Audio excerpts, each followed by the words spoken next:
In the bustling streets of San Francisco, on November 27, 1940, during the hour and year of the dragon, a boy entered the world who would come to redefine strength, identity, and philosophy for generations to come.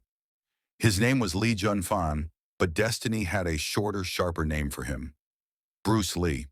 Born into a world divided by East and West, his life would become a bridge between cultures, a spark in the dark, and a storm that never truly passed. Bruce grew up in Hong Kong, a city where tradition clashed with modernity and where survival often depended on speed, smarts, and strength. He was small in size but carried a wild energy, a fire in his spirit that refused to be tamed. He danced, acted in films as a child, and threw himself into street fights with a mix of thrill and fury. He wasn't perfect, but he was raw, real, and relentless. His father, a Cantonese opera star, saw the chaos in him and sent him to train in martial arts, not just to fight, but to find control. It was under the quiet and legendary Master Ip Man that Bruce discovered Wing Chun and learned that true power didn't come from muscles alone. It came from the mind, from presence, from flow. But Bruce wasn't meant to stay confined within one system, one city, or one belief. At 18, he left for America with a suitcase and a vision. He worked in restaurants, studied philosophy at the University of Washington, and began teaching martial arts, not as a strict tradition, but as a living, evolving art. He broke the unspoken rule of the East. He taught non-Chinese students. He believed that knowledge should be free, not locked behind race or heritage. His ideas angered many in the martial arts world, but Bruce stood firm. He wasn't interested in following. He was born to lead. He moved to California, married Linda Emery, and together they began building not just a family, but a philosophy. Bruce opened martial arts schools, taught celebrities like Steve McQueen and James Coburn, and started writing his own book of life, Through Fists and Ink.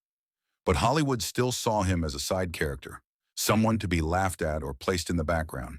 He was offered roles that mocked his culture, his accent, his identity. He turned them down. He didn't come to fit in. He came to rise. When the doors of America shut, Bruce returned to Hong Kong and kicked them open from the other side. With The Big Boss, Fist of Fury, and Way of the Dragon, he didn't just make films, he made statements. He showed a world where the underdog, the outsider, the forgotten, could rise and fight with honor. In front of the camera, he moved like lightning, fluid, fierce, and flawless. Behind the scenes, he was choreographer, writer, director, and soul. He wasn't just an actor, he was the revolution. Bruce's greatest creation, Enter the Dragon, was a dream realized. A Hollywood-Hong Kong co-production where an Asian man led the story, not as a sidekick, but as a hero. The world watched in awe. The charisma, the precision, the intensity. Bruce Lee was no longer a star. He was a supernova. And then, the unthinkable. On July 20th, 1973, Bruce Lee died suddenly at just 32 years old. A mystery, a tragedy, a loss that shook the world. But what he left behind was not just a collection of films. It was a philosophy, a movement, a legend. He inspired generations to rise beyond limits: athletes, artists, rebels, thinkers. He proved that being small didn't mean being weak, that being different didn't mean being less. He taught us that the greatest fight is not with others, but with ourselves. Bruce Lee once said, "Absorb what is useful, discard what is not, add what is uniquely your own." This was not just a message about martial arts. It was a blueprint for life. He didn't want followers. He wanted free thinkers, free movers, free spirits. Today, his image still blazes across posters, t-shirts, gym walls, and minds. His punches echo in every fight scene, his words in every self-help book, his philosophy in every person trying to master their craft. He didn't live long, but he lived fully, each moment a strike of lightning, each breath a step closer to truth. Bruce Lee was more than a fighter, more than an actor.